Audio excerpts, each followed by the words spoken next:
On this episode of ResiWeek, SnapAV becomes Snap One, Orro adds Sonos support, and Voxx acquires Onkyo and Integra. All this and more on this episode of ResiWeek. The network for the AV industry. What are you listening to? This is AV. This is AVNation. This is AVNation. This is ResiWeek, episode 283, On the LAN. Support for AVNation is brought to you by Daylight, the leading producer of high-quality projection screens worldwide, and by Access Networks. Welcome to this episode of ResiWeek. This is your weekly roundup of all the latest news and stories for the residential AV industry. I'm your host, Matt D. Scott for AVNation.tv, and this week I'm pleased to be joined by two of my good friends. First, we have Mr. Stephen Bronner. He is the owner of Pro Audio Georgia and Pro Audio North Carolina, Asheville. What do you call that one? Carolinas. My apologies. Stephen, how are you, my friend? No worries, man. I am outstanding. I'm actually up in Asheville today, and the weather is just amazingly beautiful out here. It's not Georgia, but it's close enough. Very good. And then coming to us from Denver is PG Patrick Gall. He is the head of channel development for Orro. How you doing, Patrick? I am also excellent, Matt. Great to be on the show. Thanks for having me. Thank you both for joining us. We are going to kick off today's show with a story that comes to us from Residential Systems. SnapAV is no more. They are rebranding and introducing themselves now as Snap One. The company is planning to rebrand this to better represent how it's serving our diverse industry. Read through the article. The CEO, John Heyman, goes through a couple of things talking about why they kept the name Snap during that rebrand, but how One really encompasses everything that they do and, really doesn't, it isn't as limited as the AV side of SnapAV. Stephen, when you see this, the industry has evolved quite past AV. We are not just AV integrators anymore, although that is really the girl that brought us all to the dance. So when you see this rebrand, is this a broader representation of the industry as a whole, not moving away from AV, but expanding beyond just AV? No, it's just a name change. Somebody had some marketing money they wanted to waste, so they did. Everybody knows it's SnapAV. Everybody knows what's going to happen. They're still SnapAV. They're going to be SnapAV for 20 years. If Lutron came in and changed their name to Lightron, people would still call it Lutron because that's what they are. This is the biggest waste of time and money. They're wanting to go public. There's not a single person that's going to look at this company and go, SnapAV, I wouldn't buy that. Snap One, that sounds great. Hold on. You do bring up an interesting point, though. The public aspect of it, the IPO aspect of it, they are not going to be hindered one way or the other to the general investing populace by being SnapAV or being Snap One. I would argue Snap One gives them a broader future than SnapAV. But SnapAV tells you what they do. Snap One doesn't tell you anything. Isn't that part of the point? Literally, no. That's stupid. That's nonsense. Basically, they wanted to rebrand themselves. They have a horrible reputation, and so they're trying to rebrand themselves. And I'm okay with that. I love it. You know what? Somewhere there's a marketing firm or a printing company that's printing up all these materials, and those people are feeding their families at night off of this nonsense, and I think it's great. That's all it is. Because it doesn't really matter in the overall scheme of things what you call yourself. Look at companies in our industry that have changed their name to get away from bad reputations. I'm not going to give any examples, but there have been plenty. So my thing is that this, to me, as much as I know the CEO's job and the management's job is to talk up all these big decisions, it's still a nothing. It's a huge nothing burger. It's not going to matter to the investment scheme. And honestly, if I'm in the AV industry and there's a company called SnapAV or a company called Snap One, I'm probably going to go to SnapAV first. But it doesn't really matter. It literally makes no difference in the world. Once you establish who you are and your reputation, you can change your name, and it's just not going to make that big a difference to me. Now, if they would have gotten away from Snap, let's say they went to Green Tree One or whatever, then huge deal, massive deal, complete rebranding. But they changed part of their name from SnapAV to Snap One. Man, it's not. It's a huge nothing burger, but like I said, slow news week, and I'm glad we had something to talk about. Well, perfect. PG, when you see this, does this expand their potential at all? Does this give them a little bit more leeway to go after lifestyle brands, or heck, some offshoot of wellness that, under an umbrella of quote unquote AV, it could be seen as a bit of a stretch? Or is it just, to Steven's point, a name change for the sake of a name change? I think I see both sides of it. At the end of the day, Steven's right. It is a lot of splash and a lot of work for a name change, but I do understand why they did it. I do think the word AV boxes them into, the AV custom integrator, which is, of course, where they started. But I think, as we've seen over the years, you're getting a little bit more of a convergence of different, install verticals, security installers, custom integrators, electricians. They're starting to converge a bit. They're still pretty separated, but I think one day you're going to have this smart home installer, which encompasses, all these different groups. And I do think the name does, lend itself a little bit more to that. I will say, on a personal note, I'm a little bit bitter about it, because at Orro, we just changed the name of our product from the Orro Switch to the Orro One about 10 days before this. So, we do feel like Snap stole our name a little bit, but, they are a big company, so we'll let it slide. But no, all joking aside, it is a big thing, a lot of work, but I do understand why they did it. I think it makes them a little more versatile. And to the investment perspective, it's just it broadens their horizons a little bit. Mm-hmm. And that includes some of those other spaces you said, like wellness, design. If you wrap install underneath that, it could be, a number of different trades or types of professional installers. So I do get it, but it is a lot of work for sure. But rebranding is always like that. It's new logos, yes, and reprinting everything. It's a challenge. All right, gentlemen, let's move on to our next story of the day. This comes to us from Residential Tech Today. Orro adds Sonos integration for their in-wall control of that speaker line. The Orro Smart Living System with the Orro Smart Switch can now control your favorite audio content for the Sonos speaker. One of the great reasons why we have PG here today is to talk about this a little bit. PG, this is something that is kind of around the core of what the Orro switches are, right? You can control your lighting, but you can also use it to control other things. What was the push to get Sonos in there as, that main audio component?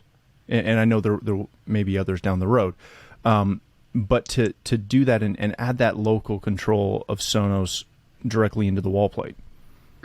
Yeah, absolutely. And just to your point, just to give a little context is, I think most are not familiar with Orro. Orro is the smart living system, and we really focus on kind of two big areas: a human-centric lighting system that really, helps the end customer live better every day at home with the artificial lighting they have. And then on the other side is smart home control. So Orro, like other systems, control many pieces of your home, but at a different price point than you might find from other systems. Sonos for us was super important for a couple reasons. We control thermostats and door locks and other devices like that, but audio has gotten increasingly popular over the years as speaker prices have gone down. It's just the barrier of entry has gone down. So we knew listening to sound in the home has just continued to get more and more important. And then with Sonos specifically, obviously they're a giant brand. They're the leader in audio, and yeah, we just felt that they were the best target for us to add early on. We do have ambitions to add additional audio companies, especially ones that are maybe even more installer-centric, companies like Blue Sound, for example, that are a little bit more focused on the installer. But what we're really excited about with the Sonos integration is the fact that we leverage their LAN API versus their cloud API, which means when you set up Sonos with Orro, within the Orro app, you just go to the integration section, you push the Sonos button, and within 5 seconds, the whole system is tied together. There's no authentication, no account credentials, because it's all on the LAN. And then because of the LAN, that's also makes the integration extremely speedy. When I worked at Sonos, I touched about every Works with Sonos integration there is, and I have not seen a quicker integration of Sonos with something else than Orro. So even here in my home day to day, every now and then the Orro or the Sonos app might be a little slow for me, but I can always trust on the Orro One, as we call it now, to just easily and quickly, change the music, group, those sorts of things. Let me ask you something before we go to Stephen. Yep. When you're controlling it from a functionality standpoint, is it able to, like, are you setting it to be that single room controller, or is it something where you have full control? You can swipe through multiple zones, multiple players, etc. You have a full control. So as Sonos calls it, you have full transport controls of any room of Sonos. Within a specific room, you can change the volume, skip tracks, play, pause. But you can also group from the Orro products, and you can also select Sonos favorites or My Sonos, as they now call them. So no matter which Orro one you're standing in front of in your house, you can control any room of the house where you have Sonos. That's fantastic. Stephen, when you see this is one of those things that to me has been missing from the Sonos lineup for a long time, is some way to get control locally, right? Without having to pull out a phone and without having a full-fledged automation system in, because not everyone is, going to put a 10-inch touchscreen in an auxiliary bedroom, but you can use the Orro One, do a couple of other things as well, but also add that local control of that Sonos player for that room. Is that I don't want to say one of the missing pieces from Sonos, but is that one of the missing pieces from Sonos that Orro's supplying for us? Yeah. I think that's a really, really good way to put that. Sonos is not interested in wall controls. They're interested in selling music players. They have a really nice app that people like. So yeah, they're missing that feature, not out of inability, but just out of disinterest. They didn't want to be in that market. They made some controllers at one point, and they were terrible. So they got out of it. They make a solid player. I still have one somewhere in the shop. I've got one. Awesome. Yeah. The fact that Matt Hord's awful technology doesn't have anything to do with the fact that it was a missing feature. I won't say that, and I mean in full respect, I think that what Orro is doing is awesome. But Lutron did it just not near as thorough as Orro is doing it. So Lutron did it with Radio Raw 2 and Homeworks, and where you could bring it in, and I think even the entry level line, I always forget what it's called. Caseta. But the Caseta, that's it. Even with those lines, you could do very basic. It was very, very basic. Stop, play, skip track. But what Orro is doing is they're allowing a full interface, a color interface, to go in and do that. I'm not really familiar with the Orro product that much. This has made me want to look it up. Right. But I know that I'm interested to see that. But if they can do good in-wall Sonos control like that in a system that doesn't take really a whole house automation, that may be a good solution. You just have to, everything comes down to a cost estimate. What is the perceived value of that interface on the wall, and that's what it comes down to. I'd have to see it. It's a single gang. Actually, it's not even a single gang. It's a one Decora size, so a Decora switch size touch interface on a wall. And a lot of those switches are so low, they're light switch height instead of touch panel height, which is two totally different heights. So I'm interested to see the contrast ratio, how it works at such a low level, how easy is it to read, because it's far different for someone like me. I'm 6'4", and my wife, who's 2 foot nothing. So it's two. She's not here, so I can say that. Look at me. I'm gonna tell her what you said. I'm gonna text her right now. I'm currently faster than her, so that's all that matters. But no, so it's a different experience for me and many of my clients and are people that are normal height. And so I would say that it's an interesting concept. I like the deployment on the keypads, and I think it is a hole that Sonos needs filled but wasn't interested in filling. And so for that, at the very least, for that, I would say that's awesome. I will add, we have a Lutron system in my house that connects to Sonos, and I have a one of the Pico for my kids, and my son likes to take it into his room because it's on the pedestal, and it plays favorites, right? And I've got all my XM favorites, and most of them are, it's jazz or country or hits or BPM or whatever. I also have a couple hip hop stations, and every now and again causes trouble. So yeah, I'm super excited for this. Let's move on. Hold on, man. What? Hold on. I want to be there the first time your parents are in the house. Nope. Whenever Tupac starts Nope. playing. Nope. Nope. No, we had to take backspin off, and if you're an XM person, you'll get that one. So we just have the heat now. But yeah, backspin was on there. It was problematic. As a totally unrelated side note, the music you grow up with, you think is fine when you grew up with it, and then PG, you've got a young kid now too. Yep. When you have young kids and you're in the car and stuff comes on, you realize that nope, because you listen to lyrics when you get old and you have kids. So yeah. Well, helpful in addition to that, I think when you meet your potential significant other, they also have thoughts on your music taste when you were younger as well, which at least that happened to me, and I've continued to listen to that music, but mine still has thoughts on my music taste to this day. Yeah, there you go. Yes, it is. It is great, but my wife is gangster, so Crystal Capone is her known name.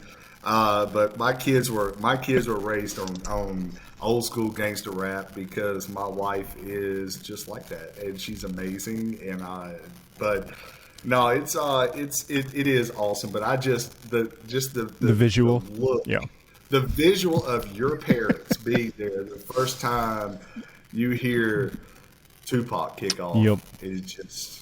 Oh, it's entertaining. That's the kind of stuff you make movies after. Pretty much. All right, let's move on before I get into too much trouble. Coming to us from CE Pro, Voxx International, and their partnership with Sharp, have acquired Onkyo and Integra. There we go. For essentially $31 million. They will own 75% of the joint venture. Voxx will, while Sharp will own the remaining 25%. They are also getting a licensing deal to sell Pioneer products. So, Stephen, when you see this, Onkyo has had a bit of a troubled period the last couple of years. Same with the Integra brand. Now, what I find almost sad, and stay with me for a second, but this is the first time that the Onkyo brand is not going to be owned by the founding family, because since its inception, it's been owned by the founding family that created it, if you will. But anyways, they've had a rough couple of years, the last couple of years. What does this mean to that brand name? Is this something where they've flirted with the CI channel on and off for years, but they've never really been in the CI channel? Integra, obviously, a little bit more than Onkyo. Does this give you any hope that this will allow them to grow beyond like a Costco and Best Buy special product? Do you see this becoming a stronger product with the Voxx acquisition? Man, are you serious? It's an honest question.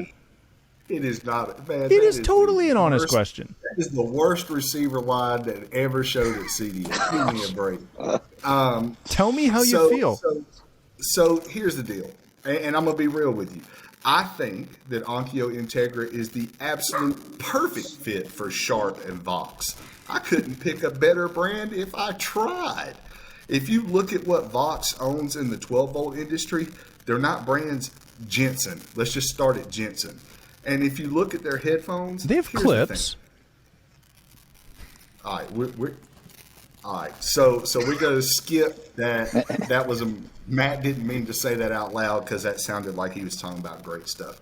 So we're It's a name. but my thing It is a the few mess. name, or it is really the only name in their lineup that they have that has much credence beyond anything else.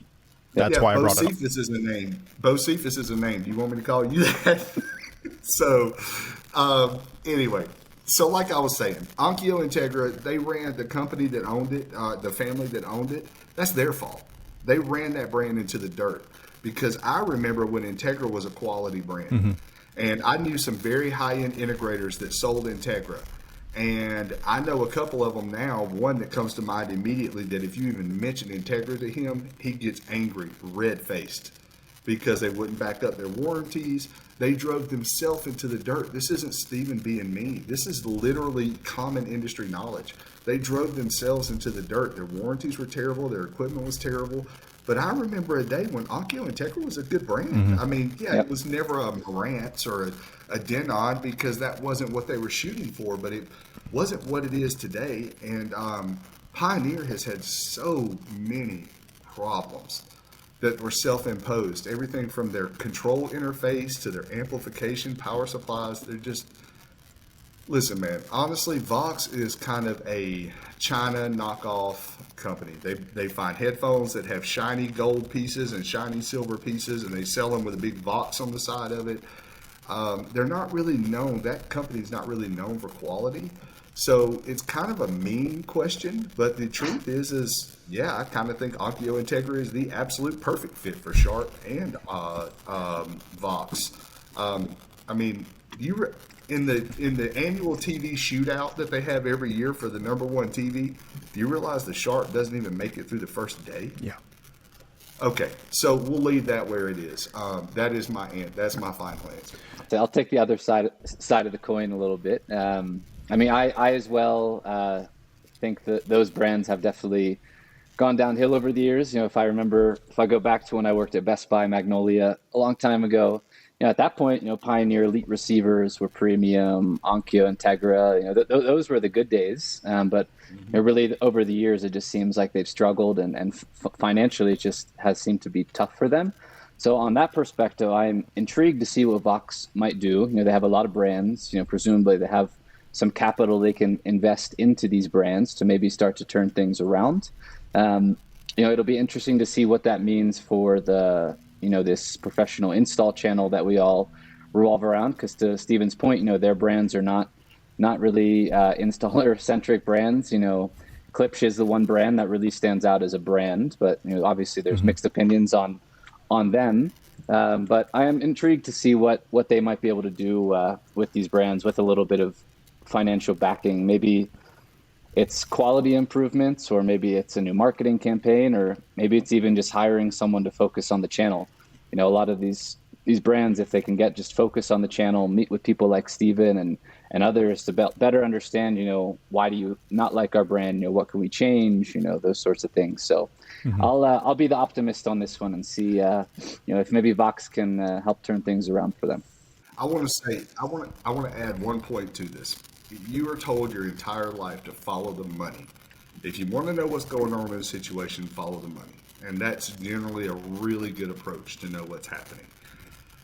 In this year's stock market mess that's going on with these, what they call meme stocks, I don't know if you remember, but Voxx was in there. Voxx is such a bad company that they were so heavily shorted that they were part of the meme stock craze. Now, I know a lot of people may say, well, that doesn't matter. It does matter. You follow the money. The money says, all the smart people that have all the money, they say that it's a garbage company. So I really, you're not going to hear that kind of thing about a lot of other brands. And honestly, I'm not really excited about a company like them being involved in the CI channel. I'm not, because we have enough people racing to the bottom. We don't need somebody starting there. So I would really rather not see that, but I did want to bring up the fact that for anybody who thinks I may be harsh or this is kind of mean, the truth is that if you follow the money, all the experts feel the same way. PG, let me ask you this before we wrap this up. The concern I have around all of this is not really with the Onkyo Integra names, although they're somewhat known. They're not necessarily, you're not going to ask somebody on the street and they're going to go, oh yeah, I remember an Onkyo I had back in the day. Pioneer, on the other hand, has that name brand awareness. Yep.